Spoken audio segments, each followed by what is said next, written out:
Hi friends, my self Akshay Gupta. तो आज मैं आपके लिए एक ऐसा प्रोडक्ट लाया हूँ जो थोड़ा टेक्निकल प्रोडक्ट है, नॉर्मल प्रोडक्ट नहीं है। टेक्निकल प्रोडक्ट है, वो है रिबार coupler.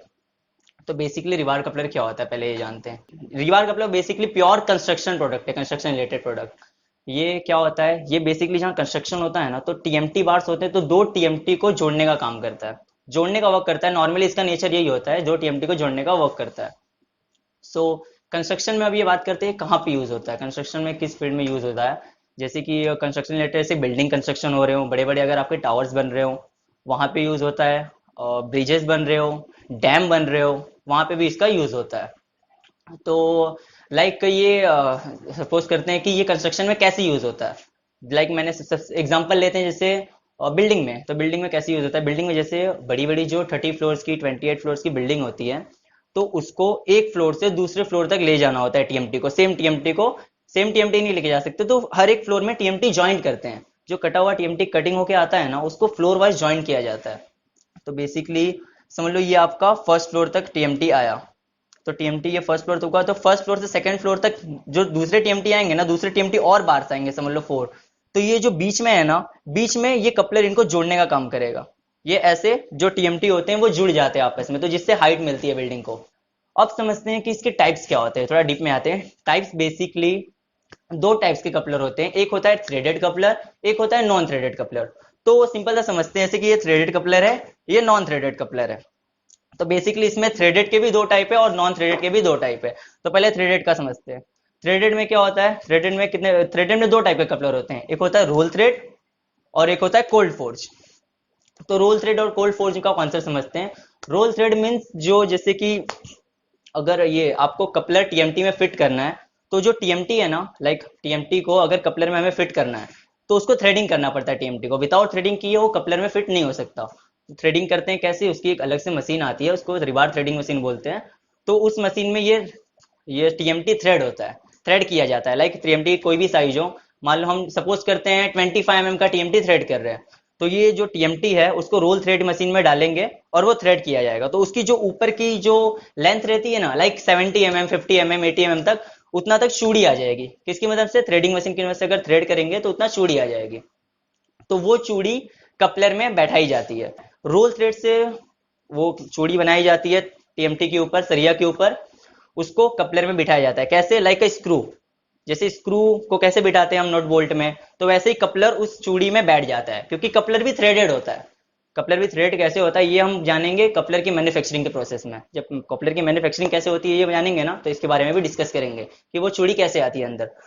Second, cold forge coupler. Cold forge का कपलर एक्चुअली ये यही सिस्टम पास हुआ है। जो बड़ी बड़ी इंफ्रास्ट्रक्चर कंपनियां हैं, जो बड़ी बड़ी कंपनियां हैं, गवर्नमेंट प्रोजेक्ट्स हैं, इंफ्रा प्रोजेक्ट्स है, इसमें कोल्ड फोर्ज कपलर को ही पास किया गया। Cold forge coupling system ISO pass भी सिस्टम माना जाता है इंडिया में और अदर्स कंट्रीज में। आते हैं कोल्ड फोर्ज कपलर पे। कोल्ड फोर्ज कपलर कैसे होता है। कोल्ड फोर्ज कपलर में पहले आपको सेम, लेकिन जो इसमें रोल थ्रेड कपलर में क्या होता था, हम सीधा टीएमटी को डायरेक्ट थ्रेडिंग करते थे। बट कोल्ड फोर्ज सिस्टम में क्या होता है, कोल्ड फोर्ज सिस्टम में पहले कपलर को, सॉरी कपलर नहीं, टीएमटी को फोर्ज किया जाता है। किससे फोर्ज किया जाता है, फोर्जिंग मशीन होती है, उसको हाइड्रोलिक प्रेशर से फोर्ज किया जाता है। तो सेकंड, अगर हम फोर्ज करेंगे ना, अगर किसी भी टीएमटी को समझ लो, सपोज करो 25 mm का टीएमटी है सेम, उसको रोल थ्रेड में क्या होता था, रोल थ्रेड में हम सीधा थ्रेडिंग कर देते हैं थ्रेडिंग मशीन में डाल के। बट कोल्ड फोर्स सिस्टम में क्या होता है, कोल्ड फोर्स सिस्टम में क्या होता है, हमें पहले फोर्जिंग मशीन में वो टीएमटी को डालना पड़ेगा, और वो उसको हाइड्रोलिक प्रेशर की मदद से उसको फोर्ज कर देगी। तो फोर्ज करेगी तो उसका जो आगे का हिस्सा होता है ना, जितना थ्रेडिंग करना होता है 20 mm, 40 mm, उतना हिस्सा थोड़ा सा फोर्ज हो जाएगा, फूक जाएगा। वो आपको यहाँ पे दिखा दूंगा, जैसे कि ये जैसे कि टीएमटी है ना, ये देखो यहाँ पे फोर्जिंग मशीन में गया हुआ है, और देखो इसका इतना हिस्सा फूगा हुआ दिख रहा है। थ्रेडेड में ऐसा नहीं होगा, थ्रेडेड में सेम टीएमटी होगा। और ये जो कोल्ड फोर्स सिस्टम में है ना, उसमें आगे का हिस्सा थोड़ा फुगा दिया जाता है। क्यों फुगा दिया जाता है, इसका भी एक रीजन है, बताता हूँ ये क्यों पास हुआ। तो सेम वो फोर्ज हो गया। अब इसको इसके ऊपर चूड़ी बनाई जाएगी, इसके ऊपर चूड़ी काटी जाएगी। बट इसकी चूड़ी कैसे कटेगी, रोल थ्रेड वाले से नहीं कटेगी। इसकी चूड़ी कटेगी एक हैवी ड्यूटी की अलग मशीन आती है, वो भी थ्रेडिंग मशीन ही होती है, बट थोड़ी हैवी ड्यूटी की होती है। तो इससे उसकी चूड़ी काटी जाएगी फोर्जिंग पे ही, देन वन वो कपलर में बैठ जाएगा। ये ऐसे है कोल्ड फोर्ज कपलर। अब ये थ्रेडेड कपलर हमने जाना, अब जानते हैं हम नॉन थ्रेडेड कपलर पे। नॉन थ्रेडेड कपलर में पहले क्या, मैं पहले क्रिम्पिंग कपलर ले लेता हूँ। क्रिम्पिंग कपलर पहले क्या होता था, पहले रिबार मतलब ये रिबार थ्रेडेड कपलर नहीं था, पहले क्रिम्पिंग कपलर यूज होता था। क्रिम्पिंग कपलर कैसा था, उसको प्रेस कर दिया जाता था, मतलब थ्रेडेड नहीं होता था, उसको प्रेस कर देते थे, और क्रिम्पिंग की एक अलग से मशीन आती थी प्रेस करने के लिए। तो ये कॉस्ट ज्यादा बैठ जाता था। तो ये कॉस्ट, ये जो फंडा है क्रिम्पिंग कपलर का, वो फेल हो गया मार्केट में। लाइक आपको कैसे क्रिम्पिंग कपलर फिर भी आपको बता देता हूँ। जैसे कि ये कपलर है, 2 TMT बैठ गए, अब इनको क्या होता था, क्रिम कर दिया जाता था। तो इसमें एक तो मटेरियल भी ज्यादा जाता था, क्रिम्पिंग कपलर बताने के लिए उसकी मटेरियल ज्यादा जाती थी, आयन की जो होती थी, ENHD, जो भी मटेरियल, आगे बात करेंगे इस ग्रेड के बारे में डीप में जानेंगे तो वो ज्यादा जाता था, इसलिए ये जो है ना क्रिम्पिंग कपलर, वो मार्केट में ज्यादा चला नहीं।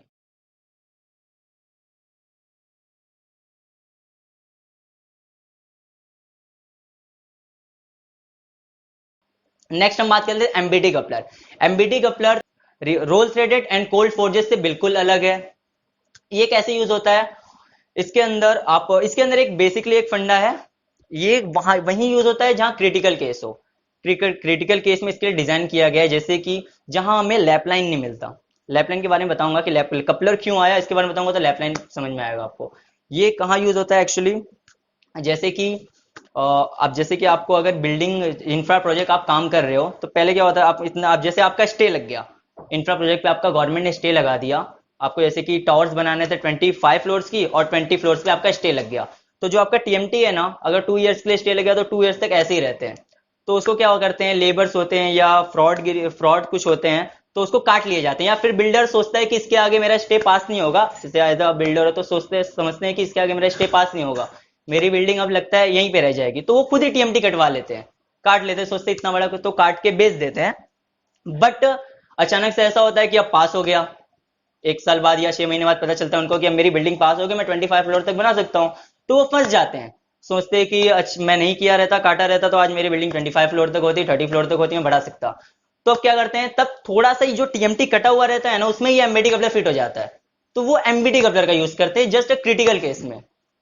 तो ये ऐसे होता है एमबीटी कपलर का यूज। एमबीटी कपलर बेसिकली कैसा होता है, जैसे देख सकते हो आप, ये कपलर है, इसके आगे 3-4 बोल्ट लगे होते हैं, इसकी जो लेंथ होती है वो थ्रेडेड कपलर और कोल्ड फोर्ज कपलर से बड़ी होती है।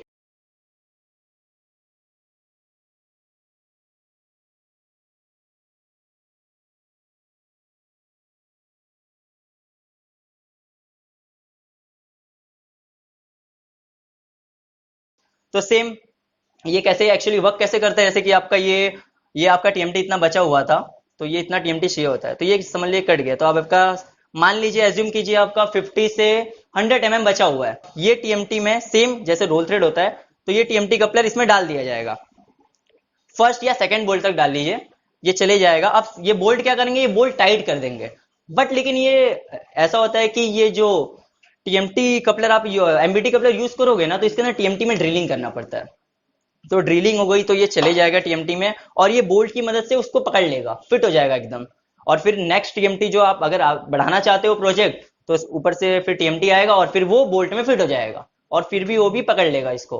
तो ये ऐसे कुछ वापस सेम आपका जैसे रोल थ्रेड कपलर आप जाना चाहते हो, जैसे इंफ्रा प्रोजेक्ट आप बढ़ाना चाहते हो, सेम वैसे ही हो जाएगा, वैसे ही सेम आपको स्ट्रेंथ भी देगा, स्ट्रेंथ में भी कोई कॉम्प्रोमाइज नहीं होगी।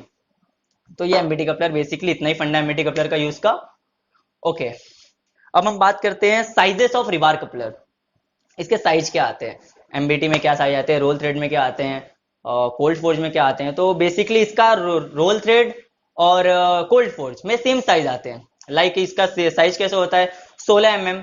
16 mm मतलब इसकी जो अंदर की जो रहती है, जैसे 16 mm का TMT है, तो आपका ये कपलर भी ना 16 mm का लगेगा, तो वो जाके फिट होगा, ऐसा होता है। तो जैसे जैसे TMT की साइज होती है ना, उसी डिजाइन से बनाया गया है रिबार कपलर का size. 16 mm, 20 mm, 25 mm, 32 mm, 40 mm, ऐसे रिबार के साइज आते हैं, स्टैंडर्ड साइज है रिबार का।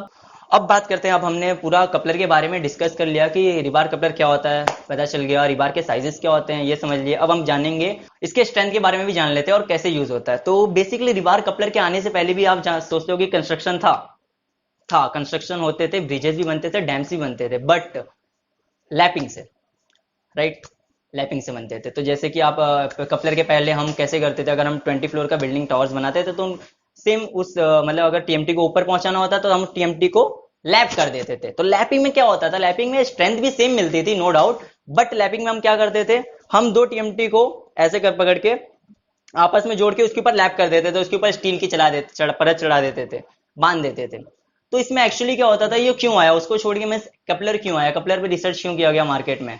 लैपिंग में क्या होता था, लैपिंग में फर्स्ट वन सबसे बड़ा उसका मार्केट से जाने का यही रीजन है कपलर आने का कि कॉस्ट, कॉस्ट ज्यादा लगता था। कॉस्ट ज्यादा क्यों लगता था, क्योंकि लैपिंग में सबसे ज्यादा स्टील यूज होते थे, स्टील्स मटेरियल्स, ये एक टीएमटी को लैप करने में बहुत यूज होते थे। तो एक टीएमटी को हमको लैप करना, बट एक फ्लोर पे तो कितने सारे टीएमटी को हमको लैप करना है, तो इसमें कॉस्ट बहुत ज्यादा पड़ जाता था। नो डाउट अगर आप छोटे, अगर हम छोटा मोटा होम बना रहे हैं तो लाइक लैपिंग का सिस्टम कर सकते हैं 1-2 फ्लोर तक, बट जो 20-20 फ्लोर की 30-30 फ्लोर की इंफ्रा प्रोजेक्ट थे उसमें लैपिंग करने का बहुत कॉस्ट आ जाता था, बहुत ज्यादा कॉस्ट आ जाते थे। तो इसलिए कॉस्ट को कम करने के लिए रिवार कपलर आया। रिवार कपलर ब्रिटिश से आया, ब्रिटिश का है, इंडिया ने भी एक्सेप्ट किया इसको। अदर कंट्रीज में भी रिवार कपलर कंस्ट्रक्शन के लिए बहुत फेमस है। सो धीरे धीरे ये कपलर आया तो लैपिंग, लैपिंग तो बहुत कम ही हो गया। तो अब आते हैं इसके स्ट्रेंथ के बारे में। क्या स्ट्रेंथ, मतलब स्ट्रेंथ और लैपिंग की स्ट्रेंथ और कपलर की स्ट्रेंथ में। तो कपलर का स्ट्रेंथ, लैपिंग का स्ट्रेंथ भी अच्छी थी नो डाउट, बट कपलर का स्ट्रेंथ एज पर लैपिंग बहुत ज्यादा अच्छा है। कपलर के बहुत सारे टेस्ट भी हुए मार्केट में। जब कपलर न्यू कॉन्सेप्ट आया तो इसके टेस्ट हुए, तो इसके 2-4 टेस्ट, कैसे कैसे टेस्ट होते हैं इसके बारे में बात करते हैं, थोड़ा डीप जाते हैं। तो इसके 3-4 टाइप्स के टेस्ट होते हैं, जैसे लाइक केमिकल टेस्ट होते हैं, टेंसाइल टेस्ट होते हैं, फैटिस टेस्ट होते हैं एंड स्लिप टेस्ट होते हैं। ये 4 टाइप के टेस्ट होते हैं नॉर्मली। टेंसाइल टेस्ट में क्या होता है पता है, इसके स्ट्रेंथ के बारे में टेस्ट किया जाता है। स्ट्रेंथ कैसे होता है, कैसे टेस्ट किया गया, कैसे पास किया गया रिवार कपलर को। तो क्या हुआ पता है, ये टीएमटी है, इतना बड़ा टीएमटी था, ये एक टीएमटी और ये सेकंड टीएमटी। ये टीएमटी के बीच में सेम प्रोसेस में यहाँ पे कपलर लगाया गया, ये टीएमटी को थ्रेड करके इसमें लगाया गया और ये टीएमटी को थ्रेड करके ज्वाइंट किया गया। ओके, तो यहाँ पे एक यूटीएस मशीन से टेस्ट किया गया इसका, टेंसाइल टेस्ट जो करती है स्ट्रेंथ की। तो यहाँ पे एक मशीन लगाएगा टेंसाइल मशीन, और यहाँ पे एक मशीन लगाएगा। ये दो जो टीएमटी थे, यहाँ पे जैसे कि कपलर आपका ज्वाइंट है, और ये टीएमटी का ये वाला हिस्सा और ये टीएमटी का ये वाला हिस्सा, ये दो अलग अलग टीएमटी यहाँ ज्वाइन किए गए हैं। तो यहाँ से ये दोनों मशीन तक, मतलब ये दोनों मशीन से, ये मशीन ऑलरेडी क्या करती है, टेंसाइल टेस्ट मतलब दोनों को खींचती है। जो आपका जो टीएमटी ऐसे था ना, कपलर से मदद से जुड़ा हुआ है, वो टीएमटी को खींची, तो वो 100 200 मेगापिक्सल 300 मेगापिक्सल तक किया गया, 400 तक किया गया, 500 तक लेके जाया किया। तो पता चला कि टीएमटी बीच में से ही टूट गया, लेकिन कपलर में से नहीं टूटी। तो इससे पता चल गया कि थ्रेडिंग में पावर है, रिवार कपलर में स्ट्रेंथ है। तो कपलर से इससे पता चल गया कि लैपिंग से ज्यादा स्ट्रेंथ कपलर में है। तो कॉस्ट के मामले में भी कपलर अच्छा आया, मार्केट में रिजनेबल रेट पे मतलब कॉस्ट मिला इंफ्रास कंपनी को, स्ट्रेंथ भी मिली, तो इसलिए कपलर मार्केट में पास हो गया। So that's all, thank you very much.